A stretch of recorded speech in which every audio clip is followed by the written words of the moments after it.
Hi guys, I just wanted to jump on here today to record a spontaneous video because I had been thinking a lot about this quote that I read when I did a devotional a couple of months ago, and that is that faith is hope in action. This solidified for me after I was reading a book by Dr. Lee Warren called Hope is the First Dose. And someone on here had recommended for me to watch his stuff when I made the last YouTube video. So thank you for that, whoever that was, because it really helped me with what I needed right now. So Dr. Lee Warren is a neurosurgeon who went through a lot of traumatic events. And this included being a surgeon in the war, like a combat surgeon. And he also went through a divorce, and he lost his 19-year-old son, who died a pretty horrific death that I can't even imagine, because when you lose your children, that's just not natural to begin with. But the way that he lost his son, he was found with his best friend, and they both had stab wounds on their neck. And he didn't know, or no one knew really what happened, whether he killed his friend and then killed himself, or if it was vice versa. So I just can't even imagine what that would be like, or if anyone could ever heal from that. But he used that and found a way to really talk about his experience and use his experience in order to help other people. And he calls it kind of like a self-brain surgery. And it makes sense because he's a neurosurgeon, so that really piqued my interest and led me to start reading his book. I'll link the book below if you want to check it out, but I feel like it would be really helpful for everyone because we all go through these traumatic events in our lives, which he coins the term the major thing, or TMT.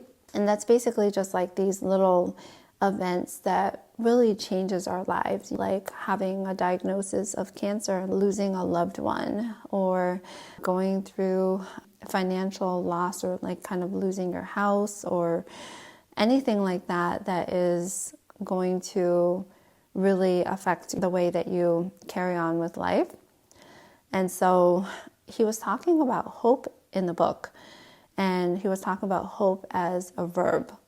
Oftentimes when we think about hope, we think about it as something that we have. It's just like a thing that is there. We don't think about it in the way that it is paired with an action of some sort. So faith is hope in action really just made me think about why we do the things that we do. To have faith is really to have trust, right? Because in Hebrews 11, it says that now faith is the substance of things hoped for and the evidence of things not seen. We live in a world where there's the seen and the unseen realm, and we have these material possessions, and we have people, and we have things, and things that are tangible that we can attach ourselves to. But then we also have this other realm where these things happen that just can't be explained. Things that we know that are there, but we can't really grasp or hold on to. Things that we can't be sure of. So that's pretty much what faith is. How this ties in with these traumatic events that happen in our lives and how we respond to them is so important, because what's guaranteed in life is that things are going to change. Nothing ever stays the same. One day, things could be perfect, and you could be in your comfort zone, and you can have all the things that you want, and you can feel content. Like, I have my husband and my children and my life, and I have all the things I need. And then suddenly, the next day, you can get a cancer diagnosis, or someone you love has a car accident and they die, or you might lose your job. Whatever it is, there is no guarantee. There's no guarantee that you can stay in your comfort zone. There's no guarantee that things will be the same tomorrow. In order to be able to cope with that, I think it is so important to have hope and to have faith, Because if you don't have that, then it can be so difficult to carry on with your life, to do the daily things, because what is the purpose, right? The other verse that I saw is in 1 Thessalonians 1:3. We remember before our God and Father your work produced by faith, your labor prompted by love, and your endurance inspired by hope in our Lord Jesus Christ.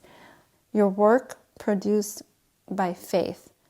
So you are doing things because you have faith that something will happen, right? And that you have faith in God or whatever it is that your faith is in, but that's what drives you. That's what makes you do the things that you do, is because you wouldn't be doing that action if you didn't have hope in the outcome. When it says that your labor is prompted by love and your endurance is inspired by hope.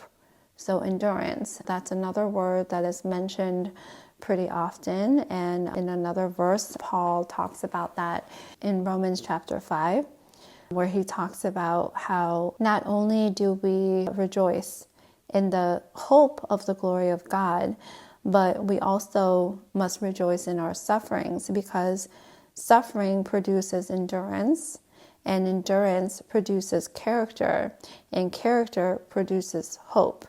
And this hope does not put us to shame, because God's love has been poured into our hearts through the Holy Spirit who has been given to us.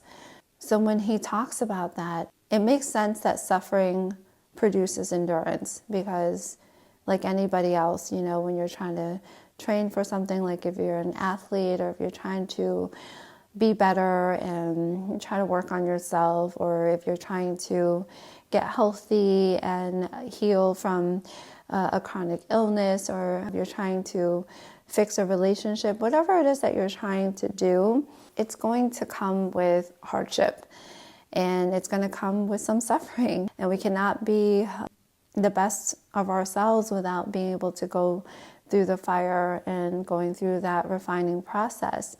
That makes sense, that suffering would produce endurance, and then endurance would produce character. But the part about character producing hope, I really didn't get that too much.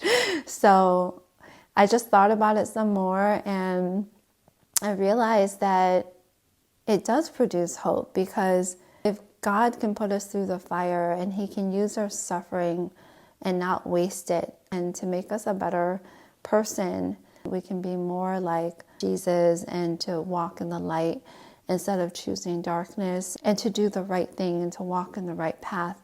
If we can do that through our suffering, then that is very hopeful. That is great, because I think that we put our hope in the wrong places. So instead of putting hope in God and in the glory of God and in his promises and in the written things that he left behind for us, we usually put hope in other things, like people and circumstances and wealth and belongings, these things that really can fail us, and a lot of times they do. When we put hope in the things that are of the flesh and that is of the world, it's bound to fail at some point. If not now, then it will eventually in the future.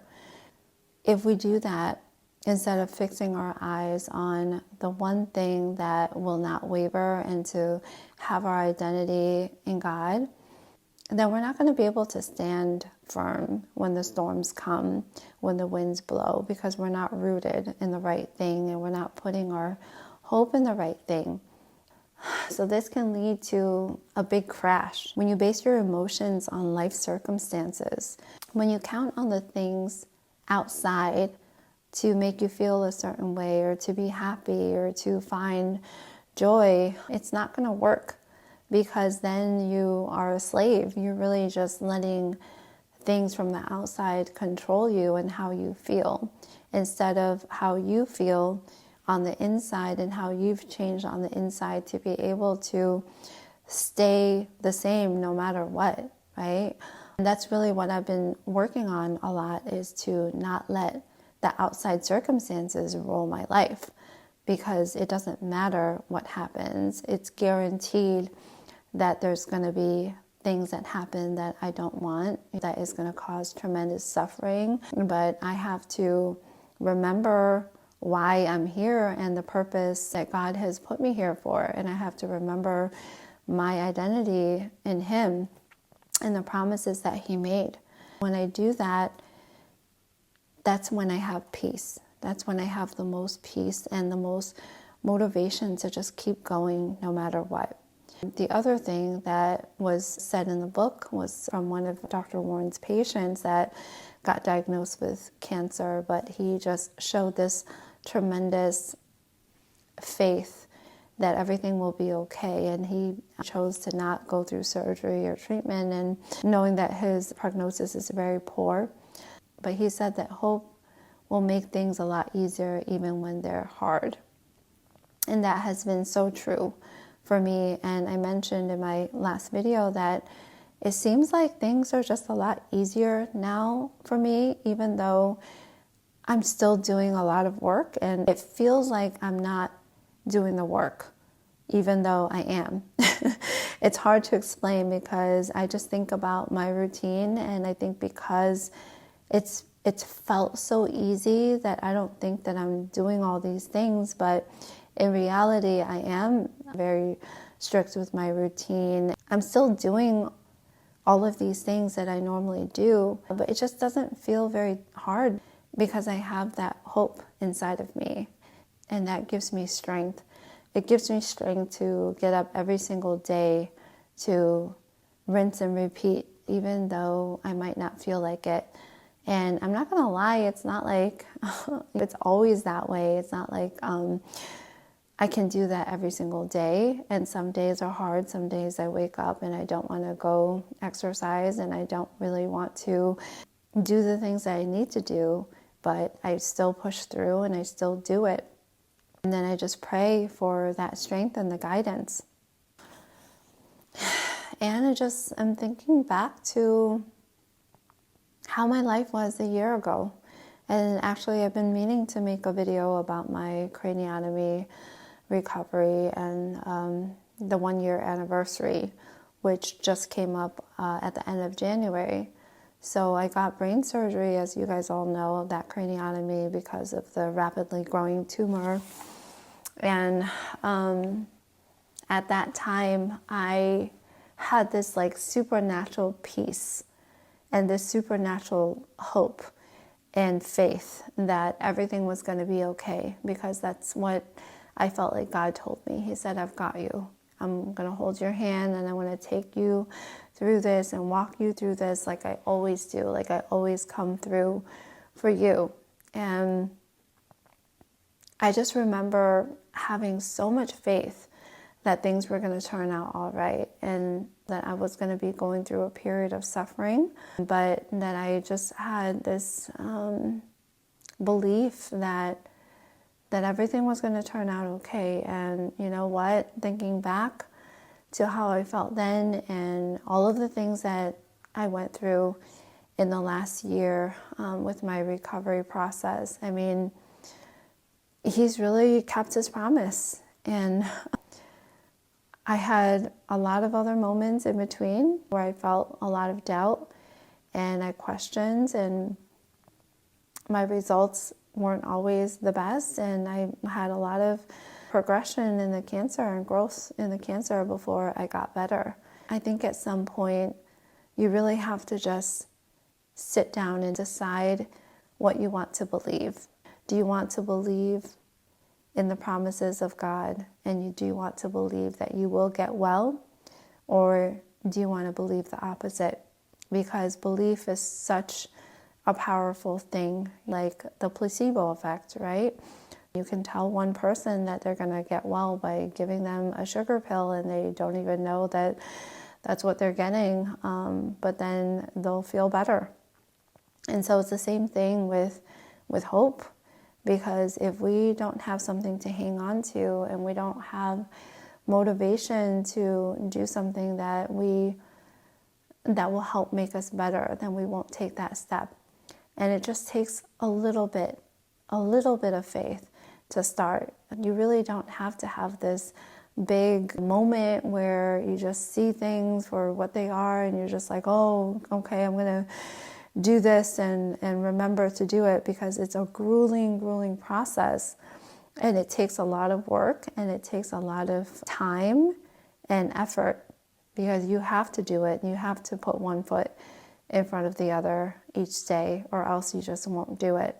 A lot of it takes discipline and courage to start, but once you gain that momentum and once you can really get yourself in a better place where you'll feel better mentally and physically, then the rest is just becomes a lot easier. So I think it's like getting over that big hump, climbing that big mountain until you get to the top, and then the rest will be much easier.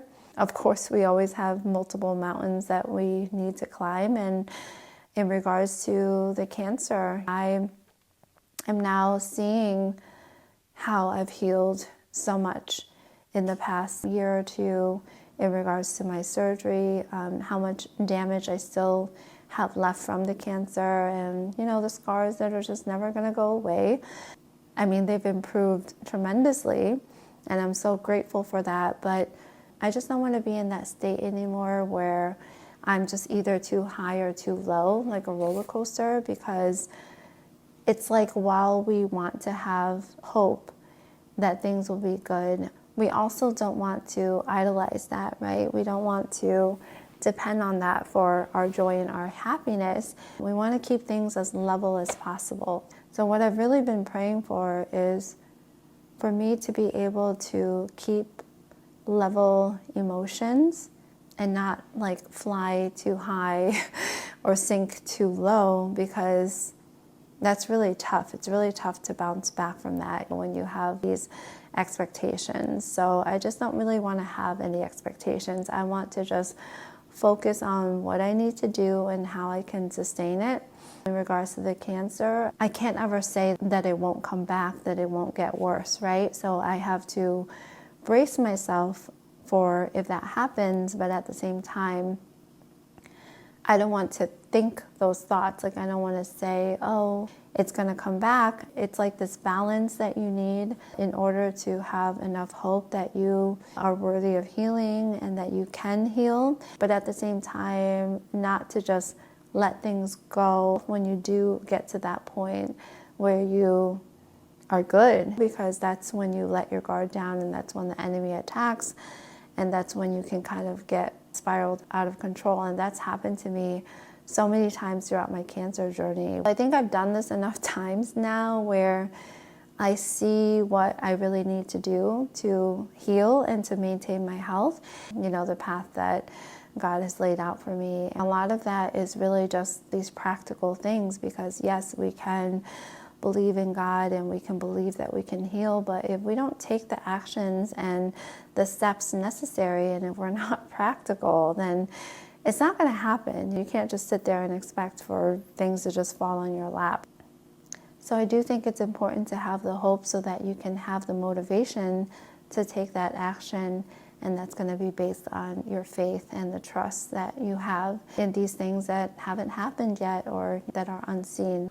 So I know that that was a long-winded message, but I really just wanted to talk about that. And I really hope that it helped you in some way, that it blessed you. And yeah, I will see you in my next video. Okay, bye.